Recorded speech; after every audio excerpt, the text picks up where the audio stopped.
Olá pessoal, voltamos aí, depois de uma breve pausa, e vamos dar continuidade ao nosso tema sobre urbanização. Não saia daí!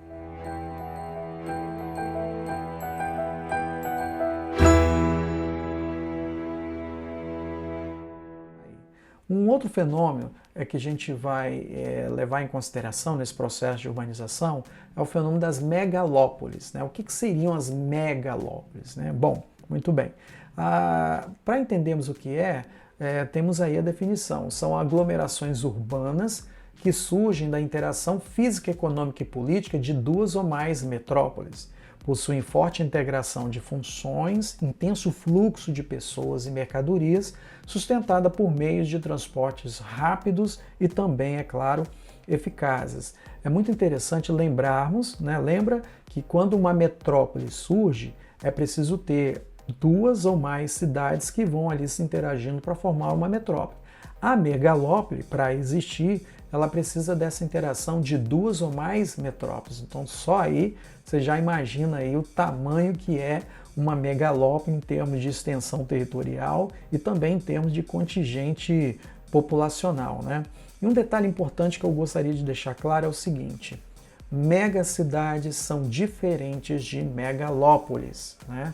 As megacidades nem sempre exercem o papel de centralizar e controlar em escala nacional ou global o poder decisório sobre os fluxos econômicos e financeiros. Geralmente, nas megacidades, as suas influências são regionais ou locais, né? Então, ou seja, não basta eu ter uma cidade grande para que ela realmente tenha dentro de si que ela seja, né, um centro de poder político e de poder econômico, tá? É importante deixar muito claro isso. Já as megalópolis, observa bem aí a definição, elas exercem controle decisório e centralizador político-econômico e cultural, tanto no nível nacional quanto no nível global. Então, a megalópole, ela possui uma infraestrutura que permite que ela comece a ditar, né, os rumos da economia, os rumos da política, tanto nacional e às vezes até a nível global. Um outro fenômeno que eu quero apresentar é o fenômeno da verticalização. Ele é muito típico em áreas onde o processo de urbanização está bem avançado, né? Desse caso aqui, eu vou apresentar algumas questões. Por exemplo, em regiões supervalorizadas pela especulação imobiliária, a construção de edifícios com salas para vender ou alugar, comércio e serviços, e com apartamentos cada vez menores, é uma estratégia para minimizar os custos do metro quadrado, né? Então, é um fenômeno interessante que ele vai surgir da necessidade de tentar dividir os custos do terreno. Nessas áreas extremamente valorizadas, o terreno é muito caro. Então, como é que vamos construir uma casa num terreno como esse, muito caro? É muito melhor construir um prédio com vários apartamentos ou com várias salas comerciais, e aí cada pessoa que compra uma fração daquilo ali vai dividindo os custos do valor exorbitante do terreno. Então, a verticalização, ela também é um processo resultante da especulação imobiliária. E olha aí, quanto mais verticalizada é uma região, maior a necessidade da expansão de serviços e infraestruturas, redes elétricas de comunicações, escolas, centros de atendimento médico hospitalar, para tentar atender aí a população que está concentrada aí nessas áreas, ok? Então, numa área que tem um processo de verticalização muito avançado, há aí um desafio muito grande para o poder público, porque em um prédio muitas famílias vão morar ali e vão ter a necessidade de ter acesso aos serviços públicos da prefeitura, por exemplo. Um outro fenômeno que eu quero apresentar, que é típico das áreas urbanas, é o fenômeno da poluição. E quando nós falamos em poluição, nós nos referimos aí a diversas fontes, né?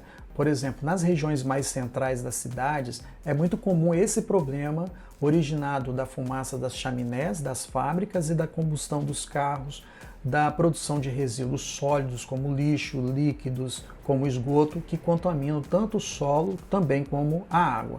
O processo de poluição, né, dentro de uma área urbana é um grande desafio para o gestor. como lidar, né, com uma quantidade enorme, né, de resíduo sólido líquido sendo produzido. Onde nós vamos depositar tudo isso?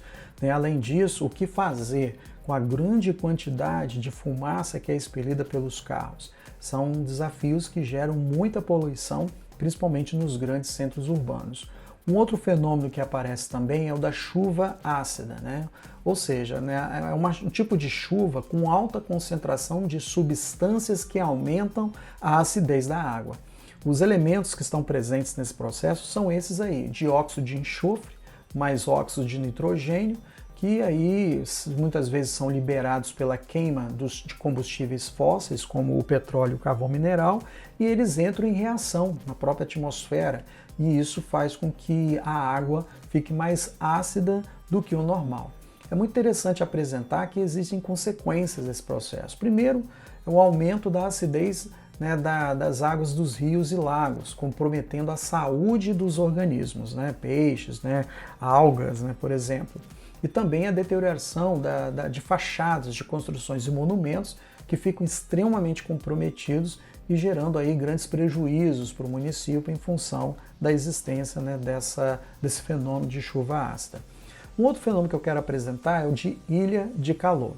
Esse fenômeno também é muito típico das áreas urbanas mais densas e a gente vai encontrar aqui alguns elementos. Digamos que este britânico Luke Howard, né, que nasceu ali em 1772 a 1864, foi o primeiro que fez um registro científico desse fenômeno, né, em Londres, quando ele verificou que havia uma diferença de quase 2 graus entre uma área urbana de Londres e uma área rural no mesmo horário. Ele acabou, né, denominando isso como o fenômeno de Ilha do Calor. Gente, nós estamos falando isso em pleno século XIX. Imagine hoje, nos tempos atuais, com a grande quantidade de poluentes, né, de processo de impermeabilização que existe nas cidades. Mas muito bem. A ilha de calor é um fenômeno que ocorre em função da diferença de temperatura de uma área da cidade e do seu entorno. Isso é típico das grandes cidades. Observa bem esse esquema. De um lado, nós temos aí, né, uma zona rural, né, e do outro lado nós temos aí a cidade. Na zona rural você tem ali a presença, né, de mais vegetação, né, você tem um lago e você tem aí a possibilidade de um processo de transpiração muito mais elevado. Essa setinha branca aí, subindo aí sobre o desenho da zona rural, ela mostra um pouco isso, né? Como eu tenho uma presença maior de vegetação, então eu tenho um processo de transpiração das plantas e evapotranspiração, né, tanto da água do solo, né, muito maior, muito mais intenso, aliviando um pouco aí os níveis, né, de temperatura dessa região. É importante acrescentar também que o solo das áreas rurais é um solo mais permeável, então permite a penetração de água, né, alimenta os lençóis freáticos e com isso você tem aí lagos, né, rios, né, com maior potencial para amenizar um pouco as temperaturas. Já na cidade a coisa é diferente. E essa variação, né, pode ser de 3 até 10 graus, muito mais quente do que a zona rural.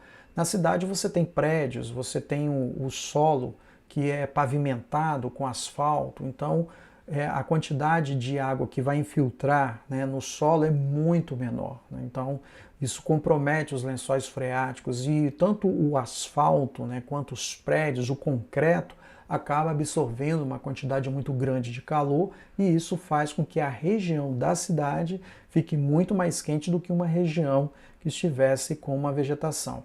Nesse outro desenho eu tenho aqui um gráfico que vai mostrar isso. Então você tem na coluna da esquerda as medidas de temperatura, variando de 29,4 até 33,3. E você tem no eixo da horizontal uma área rural, o centro da cidade, os parques, zonas residenciais. Se você acompanhar, né, bem o gráfico ele tem um pico, né, quando ele chega em cima do centro da cidade, que tem muito mais prédios, muito mais concreto, tem a presença de asfalto, fazendo com que naquela mesma hora a temperatura ali chegue aí aproximadamente a 32,8 graus. Enquanto que nesse mesmo horário, lá numa zona rural, por exemplo, eu posso ter uma temperatura de 29,4 graus. Então observe bem o poder que é a ilha de calor e como que ela, de certa forma, acaba influenciando o modo de vida das pessoas. Então, em áreas comuns, né, onde você tem muitos prédios, uma área muito verticalizada e muito impermeabilizada em função do asfalto, você tem aí uma grande retenção de calor.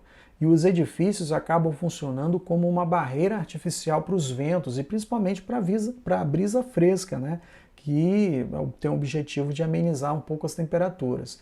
Além disso, o concreto é um material que retém muito calor. O calor emitido pelo escapamento dos motores e dos veículos também contribui para o aumento de calor nessa região.